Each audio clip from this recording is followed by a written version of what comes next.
Children, आज हम पढ़ेंगे क्लास 5th का लेसन नंबर 3। लेसन का नाम है अपनी वस्तु। ये एक बहुत ही शिक्षा प्रदायी कहानी है, तो हम इसको पढ़ेंगे। एक महात्मा जी कहीं जा रहे थे। महात्मा जी थे, वो कहीं पे जा रहे थे। मार्ग में उन्होंने एक स्थान पर दो व्यक्तियों को ऊंची आवाज में बोलते सुना। ऊंची आवाज में बोलना अर्थात झगड़ा करना, झगड़ते हुए एक दूसरे से बात करते हुए तेज आवाज में सुना महात्मा जी ने। दोनों ही हाथों में लठ लिए एक दूसरे के प्राण लेने को उद्यत दिखाई देते थे। महात्मा जी ने देखा कि दोनों व्यक्ति जो थे, जो ऊंची आवाज में बात कर रहे थे, झगड़ रहे थे, उन दोनों के हाथों में लठ थे अर्थात लाठियां थी और वो दोनों एक दूसरे के प्राण लेने को उद्यत थे। उद्यत अर्थात तैयार दिखाई दे रहे थे। ऐसा लग रहा था जैसे वो दोनों एक दूसरे को मार देंगे। एक कहता था कि यह भूमि मेरी है और मैं इसका स्वामी हूँ, जबकि दूसरा भूमि को अपनी बतला रहा था। भूमि को लेकर उनके विवाद चल रहा था, जमीन का लेकर। और एक व्यक्ति जो था उनमें से वो कह रहा था मेरी जमीन है, मैं इसका मालिक हूँ, और दूसरा कह रहा था मैं इसका मालिक हूँ। उस भूमि पर अपना अपना स्वामित्व जतलाने के लिए दोनों ही क्रोध से लाल पीले हो रहे थे। दोनों ही झगड़ रहे थे, बहुत क्रोधित हो रहे थे। लाल पीला होना यानी कि बहुत ज़्यादा गुस्सा होना। तो वो दोनों बहुत ज़्यादा गुस्सा हो गए थे, अपने अपने स्वामित्व को जताने के लिए, अपना अपना मालिकाना हक दिखाने के लिए दोनों ही बहुत ज़्यादा क्रोधित हो रहे थे। अपने अपने पक्ष में दलीलें दे रहे थे, वो बातें बता रहे थे कि ये देख इस वजह से ये भूमि मेरी है। तो दूसरा कह रहा था ये कारण बनता है, इस कारण से ये भूमि मेरी है। इस तरह से अपने अपने पक्ष की बातें बता रहे थे। संत महात्मा तो स्वभाव से ही दयालु एवं परोपकारी होते हैं। वो बहुत ही दया के स्वभाव के थे, दयावान थे जो महात्मा जी थे, और परोपकारी थे। वैसे उनका स्वभाव ही संत महात्माओं का परोपकारी होता है, दूसरों की भलाई करने का होता है। सदैव सबका भला ही चाहते हैं। जो महात्मा लोग होते हैं वो चाहते हैं कि सबका भला हो। उन्होंने मन ही मन विचार किया कि ये दोनों लड़ाई झगड़ा करके व्यर्थ ही अपने प्राण गंवाने पर तुले हुए हैं। जब महात्मा जी ने देखा कि दोनों जो आदमी थे वो बहुत ज़्यादा झगड़ रहे थे और एक दूसरे को मरने मारने पर उतारू हो गए थे, उद्यत हो गए थे, तो उन्होंने सोचा, मन ही मन ये विचार किया कि लड़ाई झगड़ा करके व्यर्थ ही प्राण गंवाने पर ये दोनों तुले हुए हैं, तैयार खड़े हैं, जैसे बस एक दूसरे के झगड़े कर करके दोनों प्राण दे देंगे। अतएव इन्हें समझा बुझाकर शांत करने और इनका आपस में समझौता कराने का प्रयास करना चाहिए। तो महात्मा जी ने मन ही मन सोचा कि मुझे ऐसा काम करना चाहिए, क्योंकि वो परोपकारी स्वभाव के होते हैं, दूसरों की भलाई के बारे में सोचते हैं, दयालु स्वभाव के होते हैं। तो उन्होंने मन ही मन तय किया कि मुझे इन लोगों को समझाना बुझाना चाहिए, जिससे इनका झगड़ा शांत हो जाए। ये सोच के वे उनके निकट गए और उन्होंने उन्हें संबोधित करते हुए बोले, उन दोनों को बुलाते हुए बोले, हे भद्र पुरुषों, भद्र अर्थात श्रेष्ठ, अच्छे लोगों, तुम लोग कौन हो और आपस में झगड़ा क्यों कर रहे हो? क्या प्रॉब्लम हो गई, क्या समस्या हो गई जो आप इस तरह से झगड़ रहे हो?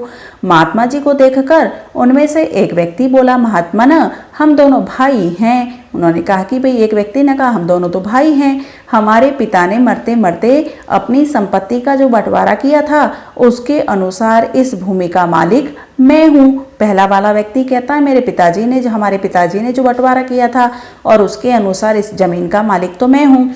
फिर भी यह व्यर्थ ही झगड़ा कर रहा है, फालतू में ये झगड़ा कर रहा है। दूसरा व्यक्ति तत्काल चिल्ला उठा, जोर से बोला उसी समय, महाराज ये बिल्कुल झूठ बोल रहा है, यह भूमि इसके भाग में नहीं बल्कि मेरे भाग में आती है। दूसरा व्यक्ति महात्मा जी को कहता है ये तो जमीन मेरे हिस्से में आ रही है, ये झूठ बोल रहा है, यह झूठ मूठ ही इसे अपनी बतलाकर और मुझे डरा धमकाकर इसे हड़पना चाहता है। ये झूठ बोल रहा है और मुझे डराकर धमकाकर ये मेरे से जमीन हड़पना चाहता है, लेना चाहता है, जबरदस्ती लेना चाहता है, उसको बोलेंगे हड़पना। महात्मा जी ने शांत भाव से फरमाया। महात्मा जी ने उन दोनों की बात को सुना और फिर बड़े ही शांति से उत्तर दिया, तुम दोनों ही इस भूमि को अपना कहते हो और अपने अपने पक्ष में दलीलें देते हो। महात्मा जी बोले कि तुम दोनों ही इस जमीन को अपना बता रहे हो और अपने अपने बारे में बातें भी बता रहे हो कि इस वजह से ये आपकी जमीन है। ऐसे तो इसका निर्णय कभी नहीं होगा। अगर तुम लोग इसी तरह से झगड़ते रहे तब तो इसका निर्णय हो ही नहीं पाएगा कि ये जमीन किसकी है। इसलिए अच्छा यही रहेगा कि जिस भूमि के लिए तुम दोनों मरने मारने पर उतारू हो उससे यही बात पूछ लो कि उसका असली मालिक तुम दोनों में से कौन है। महात्मा जी ने उपाय दिया कि तुम दोनों जिस जमीन के लिए झगड़ रहे हो ऐसा करते हैं उस जमीन से ही पूछ लेते हैं कि तुम दोनों में से उसका मालिक कौन है। वह स्वयं ही इस बात का निर्णय कर देगी। महात्मा जी ने कहा जमीन स्वयं बता देगी, धरती स्वयं बता देगी कि वो किसकी है। कुछ पल तक दोनों महात्मा जी के मुख की ओर ताकते रहे, देखते रहे महात्मा जी के मुंह की ओर। किंतु यह कैसे संभव है, भूमि भी कभी बोलती है क्या? ऐसा प्रश्न उनके मन में आया कि ऐसा कैसे हो सकता है, भूमि कभी बोलती है क्या? महात्मा जी ने उत्तर दिया, हाँ वह अवश्य बोलती है, परंतु उसकी आवाज़ तुम लोग नहीं सुन सकते, हम सुन सकते हैं। किंतु यह बताओ कि भूमि जो भी निर्णय देगी क्या वह तुम दोनों को मान्य होगा? महात्मा जी ने कहा कि भूमि बोलती तो है लेकिन वो तुम लोगों से नहीं कहेगी, वो सिर्फ मुझे कहेगी, अर्थात महात्मा जी को बताएगी कि वो किसकी है। फिर महात्मा जी ने उन दोनों से पूछा कि तुम दोनों बताओ क्या तुम दोनों को मंजूर है जो भूमि कहेगी वो तुम उसकी बात को मान लोगे? दोनों भाई इस बात पर राजी हो गए। और तब महात्मा जी बोले मुझे बहुत जोरों की भूख लग रही है, पहले मुझे भोजन करा दो फिर हम बात करेंगे भूमि से। वे बोले भूमि का निर्णय हो जाए फिर आपको डट कर खाना खिलाएंगे। दोनों भाई कहने लगे कि पहले तो आप भूमि का निर्णय करवा दीजिए, भूमि से पूछ लीजिए वो क्या कह रही है, उसके बाद में आपको भरपेट खाना खिलाएंगे। महात्मा जी ने कहा भूमि का निर्णय तो हो ही जाएगा, वह कहीं भागे थोड़ी जा रहा है, ऐसा तो है नहीं कि भूमि कहीं जा रही है, उसका निर्णय तो हो जाएगा, दौड़ के कहीं जा तो नहीं रही है भूमि। पहले भोजन हो जाए ताकि मन मस्तिष्क कुछ ठिकाने पर आ जाए। जब हम भूखे होते हैं तो हमारा मस्तिष्क इतना काम नहीं करता है और जब हम भरपेट हमारा पेट भरा हुआ होता है तब हमारा मस्तिष्क जो हमारा होता है वो बहुत अच्छा काम करता है, क्योंकि हमारे शरीर को क्या मिल जाती है, एनर्जी मिल जाती है और हमारा शरीर जो है वो अच्छी तरह से काम करने लग जाता है। तो इसलिए तुम दोनों अपने घर से भोजन ले आओ, तब तक हम यहीं बैठे हैं। महात्मा जी ने कहा कि भाई मैं यहीं पे बैठा हूँ, आप दोनों जाओ और अपने अपने घर से खाना ले आओ। यह कहकर महात्मा जी एक पेड़ की छाया में बैठ गए। दोनों भाई घर गए और अपने अपने घर से भोजन बनवा कर ले आए। महात्मा जी ने उन दोनों को बैठ जाने को कहा। जब वो लेके आ गए तो महात्मा जी ने कहा चलो बैठिए। तत्पश्चात अर्थात उसके बाद उन्होंने भोजन के 3 भाग किए और दोनों भाइयों को भोजन करने का आदेश देकर स्वयं भी भोजन करने लग गए। उन दोनों भाइयों को भी कहा कि आप भी भोजन करो और स्वयं भी ने भी भोजन किया, महात्मा जी ने भी। इस प्रकार ऊपर की सब बातचीत तथा भोजन आदि में लगभग 2 घंटे लग गए। बातचीत की हल्की फुल्की और भोजन आदि किया तो उसमें 2 घंटे का समय व्यतीत हो गया। महात्मा जी की इस समस्त कार्यवाही का उद्देश्य केवल यह था कि दोनों का क्रोध कुछ कम हो जाए, क्योंकि उस समय वो बहुत ज़्यादा उग्र थे, बहुत ज़्यादा तेज थे। तो महात्मा जी का उद्देश्य था कि दोनों को समय मिले ताकि वो दोनों थोड़े से शांत हो जाए, उनका क्रोध कम हो जाए, गुस्सा कम हो जाए, ताकि उन्हें समझाया बुझाया जा सके। और हुआ भी यही, जब आराम से समय मिल गया तो दोनों को महात्मा जी समझाने में भी सक्षम हो पाए। वे दोनों जब भोजन से निवृत्त हुए, यानी कि निवृत्त हो जाना यानी कि फ्री हो जाना, मुक्त हो जाना, भोजन कर चुके थे तो काफ़ी शांत थे। जब उनके पेट में अनाज गया, भरपेट उन्होंने खाना खाया, जब उनका पेट भर गया तो वो एकदम से शांति को प्राप्त हो गए। थोड़ा सा मस्तिष्क उनका शांत हो गया, जो गुस्सा था, जो क्रोध था वो कम हो गया। उन्होंने महात्मा जी के चरणों में विनय की, महाराज ये भूमि तो कुछ बोलेगी नहीं, इसलिए आप ही हमारा निर्णय कर दीजिए। उन दोनों ने कहा कि भूमि तो नहीं बोलती है, ये तो हमें पता है, तो आप ही निर्णय कर दीजिए कि ये भूमि किसकी है। महात्मा जी ने कहा हम इस भूमि से पूछकर इसका निर्णय करते हैं। यह कहकर उन्होंने अपना कान भूमि के साथ लगाया, मानो कुछ सुनने का प्रयत्न कर रहे हो। महात्मा जी ने ऐसे ही अपना कान लगाया भूमि से, ऐसा लग रहा था जैसे कोई महात्मा जी वास्तव में कुछ सुनने की कोशिश कर रहे हैं। कुछ देर तक तो वे भूमि के साथ कान लगाए रहे, फिर सीधे बैठ गए और गंभीर वाणी में बोले यह भूमि तो कुछ और ही कह रही है। फिर साधारण से बैठ गए और बैठते हुए थोड़ी देर बाद में बोले कि ये भूमि तो कुछ और कह रही है। दोनों भाई बोले महाराज भूमि क्या कह रही है? महात्मा जी ने कहा, यह भूमि कहती है कि ये दोनों व्यर्थ ही मेरे ऊपर अधिकार जमाने के लिए झगड़ा कर रहे हैं, क्योंकि मैं इन दोनों में से किसी की भी नहीं हूँ। महात्मा जी ने कहा कि ये भूमि तो कह रही है मैं इन दोनों में से किसी की नहीं हूँ, ये फालतू में मेरे ऊपर अधिकार जमाने के लिए झगड़ा कर रहे हैं, जबकि मैं तो इन दोनों की ही नहीं हूँ। हाँ, ये दोनों अवश्य मेरे हैं। भूमि ने क्या कहा कि मैं इन दोनों में से किसी की नहीं हूँ, लेकिन ये दोनों मेरे हैं। मैंने इनकी कई पीढ़ियों को पाला है और जाते हुए भी देखा है। महात्मा जी ने कहा कि भूमि तो कह रही है कि ये दोनों मेरे हैं और इनकी जो कई पीढ़ियां हुई है इनको मैंने पाला है, मेरे ऊपर अनाज हुआ था, मेरे ऊपर ये रहे हैं और आराम से अनाज वगैरह खाकर इन लोगों ने, इनकी जो पीढ़ियां थी उन्होंने भी अपना पालन पोषण किया है। और इनके जो परिवार के लोग थे, वृद्ध लोग थे, उनको मैंने जाते हुए भी देखा है, अर्थात यहाँ से जब वो छोड़कर इस धरती को छोड़कर चले गए, यानी कि स्वर्ग में चले गए, मृत्यु को प्राप्त हो गए, इस तरह से मैंने उनको जाते हुए भी देखा है। महात्मा जी की बात सुनकर दोनों भाई बड़े लज्जित हुए और महात्मा जी के चरणों में गिर पड़े। उनको शर्म महसूस हुई और वो दोनों महात्मा जी के चरणों में गिर पड़े।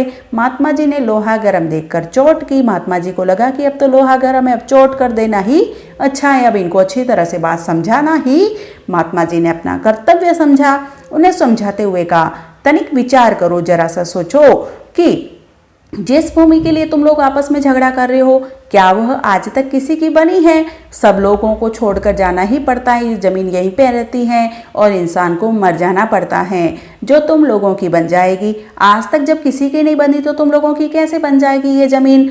मनुष्य मेरी मेरी कहकर व्यर्थ यत्न करता है, प्रयत्न करता है, कोशिश करता है ज़मीन को लेने की, मेरी मेरी कह के, जबकि ये ज़मीन तो यहीं पड़ी रहती है, ये तो किसी की नहीं है।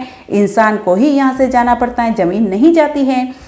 ये नहीं सोचता कि इनमें से कुछ भी मनुष्य का अपना नहीं है। महात्मा जी उन्हें समझाने लगे और कहने लगे कि इंसान को सोचना चाहिए कि इनमें से जो भी चीज़ें यहाँ पर हैं, इनमें से अपना कुछ भी नहीं है, हमें तो खाली हाथ ही जाना पड़ेगा।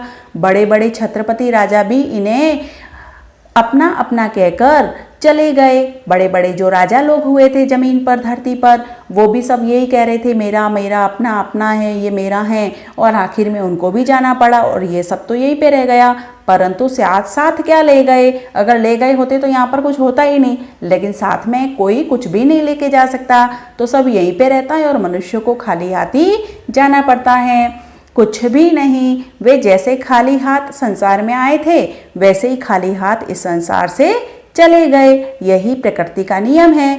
तुम लोग भूमि के इस छोटे से टुकड़े के लिए झगड़ा करके अपने अनमोल जीवन को नष्ट करने पर क्यों तुले हुए हो? ये जीवन बड़ा अनमोल है, बड़ा मुश्किल से मिला हुआ है, इसको क्यों व्यर्थ में नष्ट करते हो? यह भूमि न तुम्हारी है और न तुम्हारी बनेगी। भूमि ही क्या, संसार के जितने भी पदार्थ हैं, धन संपत्ति हैं, मकान हैं, आदि हैं, सब कुछ जो हैं, इनमें से कुछ भी तुम्हारा नहीं है। तुम्हारी अपनी वस्तु तो केवल भजन भक्ति और तुम्हारे अच्छे कर्म हैं। अच्छे कार्य करो, क्योंकि वो तुम्हारे साथ चलेंगे। जो लोग लोक परलोक के संगी साथी हैं और शेष सब कुछ तो यही रह जाता है। जो हम भजन कीर्तन करेंगे, भगवान का नाम लेंगे, वो सब साथ में जाएगा, बाकी सब तो यहीं पे रह जाएगा। वो हमारे संगी साथी बनेंगे। क्या संगी साथी बनेंगे? संगी साथी अर्थात मित्र बनेंगे, हमारे साथ चलेंगे मित्र बन के। भगवान की भक्ति जो हम करेंगे, आराधना करेंगे, पूजा करेंगे, वो सब हमारे साथ चलेगी, बाकी सारी चीज़ें यहीं पे रह जाएगी, शेष सब कुछ तो यही रह जाता है। अतएव आपस में लड़ने झगड़ने से आप मनुष्य जन्म के मूल्यवान समय को व्यर्थ नष्ट करने की अपेक्षा जीवन को अच्छे कर्मों और हरि नाम सुमिरन में लगाओ, ताकि तुम्हारा लोक परलोक सवर जाए। इस लोक में भी लोग तुम्हें अच्छा कहे, झगड़े वगैरह नहीं करोगे तो लोग तुम्हें अच्छा कहेंगे, और परलोक भी सुधर जाएगा। दूसरे लोक में जब तुम जाओगे मृत्यु के बाद में, तो वहाँ पर भी तुम्हारी पूजा होगी। और अगर तुम इसी तरह से झगड़ा करके जाओगे, भगवान का नाम तो लोगे नहीं और इस जमीन के लिए, संपत्ति के लिए, धन के लिए झगड़ते रहोगे, तो तुम बुरे कहलाओगे। दोनों ने महात्मा जी के चरणों में गिरकर अपनी भूल के लिए क्षमा मांगी। उस दिन से सबके साथ प्रेम का व्यवहार करते हुए, अपने समय को भजन भक्ति में लगाते हुए अपना जन्म सफल करने लगे। इस तरह से दोनों भाई जो हैं बुद्धिमान बन गए, महात्मा जी की बात को समझ गए और अच्छी तरह से अपना जीवन यापन करने लगे। अब हम शब्दार्थ देखेंगे। उद्यत होना अर्थात तैयार होना, स्वामित्व अर्थात अधिकार, संपत्ति अर्थात धन दौलत, हड़पना अर्थात गायब कर जाना, अनुचित ढंग से ले लेना, मूल्यवान अर्थात कीमती, संसार अर्थात दुनिया, तनिक अर्थात थोड़ा सा। उच्चारण के लिए जो शब्द दिए हैं, तत्काल, बिल्कुल, उद्यत, दलीलें, तत्पश्चात, बंटवारा। तो सोचें और बताएं हैं आगे। लड़ाई झगड़ा कौन कर रहे थे? दोनों भाई कर रहे थे। दोनों भाई किसके लिए झगड़ा कर रहे थे? जमीन के लिए झगड़ा कर रहे थे। दोनों भाइयों को किसने समझाया? महात्मा जी ने समझाया। सही उत्तर का क्रमाक्षर कोष्टक में लिखे। दोनों भाई क्या कर रहे थे? लड़ाई झगड़ा कर रहे थे। महात्मा जी ने दोनों भाइयों के लिए, महात्मा जी के लिए दोनों भाई क्या लाए? भोजन लाए। तो इस तरह से ये हमारा लेसन हो गया कंप्लीट।